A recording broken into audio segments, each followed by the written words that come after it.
Phronesis investor academy के इस brand new video में आप सभी का स्वागत है।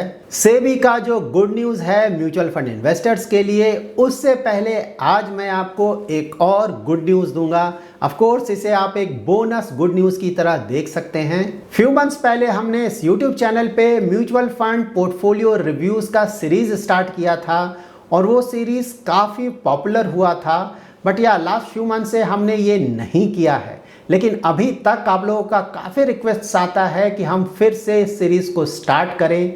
So mostly next month onwards हम फिर से आपके म्यूचुअल फंड पोर्टफोलियोज का रिव्यू स्टार्ट करेंगे। इस म्यूचुअल फंड पोर्टफोलियो रिव्यू का जो डिटेल्स है वो मोस्टली हम नेक्स्ट फ्यू डेज में आपके साथ शेयर करेंगे। सो नाउ हम जानते हैं कि सेबी का वो कौन सा गुड न्यूज़ है म्यूचुअल फंड इन्वेस्टर्स के लिए।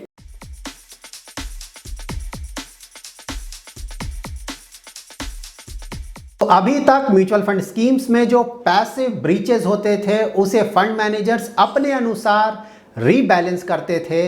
तो पैसिव ब्रीचेस का मतलब ये हुआ कि फंड मैनेजर इंटेंशनली अपने एसेट एलोकेशन को चेंज नहीं कर रहा है। पैसिव ब्रीचेस को हम एक एग्जांपल से समझते हैं। सपोज आपने किसी एग्रेसिव हाइब्रिड फंड में अपना इन्वेस्टमेंट किया है, तो एग्रेसिव हाइब्रिड फंड को अपने टोटल एसेट का एटलीस्ट 65% इक्विटी में इन्वेस्ट करना है। और आफ्टर फ्यू डेज मान लेते हैं कि स्टॉक मार्केट्स में करेक्शन आता है, जिसके कारण ये जो 65% का इक्विटी एलोकेशन है वो कम हो जाता है। तो यहाँ पर फंड मैनेजर ने इंटेंशनली इस एसेट एलोकेशन को चेंज नहीं किया है।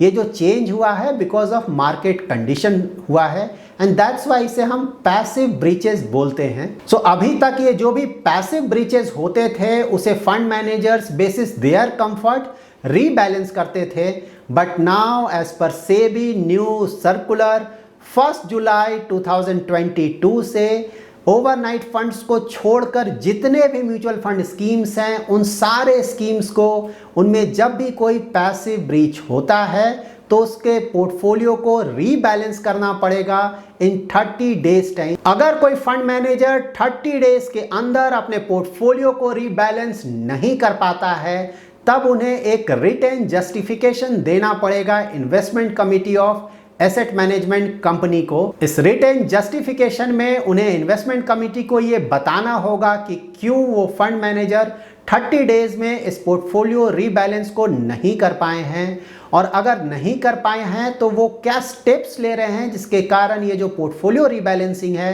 वो जल्दी ही हो जाएगा। And bases there comfort investment committee of asset management company उस फंड मैनेजर को मैक्सिमम 60 डेज और दे सकती है, ताकि बेसिस देयर कंफर्ट वो इस पोर्टफोलियो रीबैलेंस को कंप्लीट कर सके। और अगर कोई म्यूचुअल फंड कंपनी इस एक्सटेंडेड 60 डेज के टाइमलाइन में भी अपना पोर्टफोलियो रीबैलेंस नहीं कर पाता है तो उसके बाद वो म्यूचुअल फंड कंपनी कोई भी न्यू स्कीम लॉन्च नहीं कर पाएगी। और साथ ही अगर उस पर्टिकुलर स्कीम से कोई इन्वेस्टर एग्जिट करता है तो उस पे किसी भी तरह का एग्जिट लोड चार्ज नहीं होगा। और ये जो न्यू रूल आया है सेबी का, ये new rule index funds and ETFs पे एप्लीकेबल नहीं होगा। सेबी के इस रीसेंट सर्कुलर में इन्वेस्टर्स के लिए एक और गुड न्यूज़ है कि अगर कोई फंड अपने ओवरऑल एसेट एलोकेशन में 10% से ज़्यादा का डिविएशन रखता है तो उस डिविएशन के बारे में उस फंड हाउस को उसके सारे इन्वेस्टर्स को बताना पड़ेगा।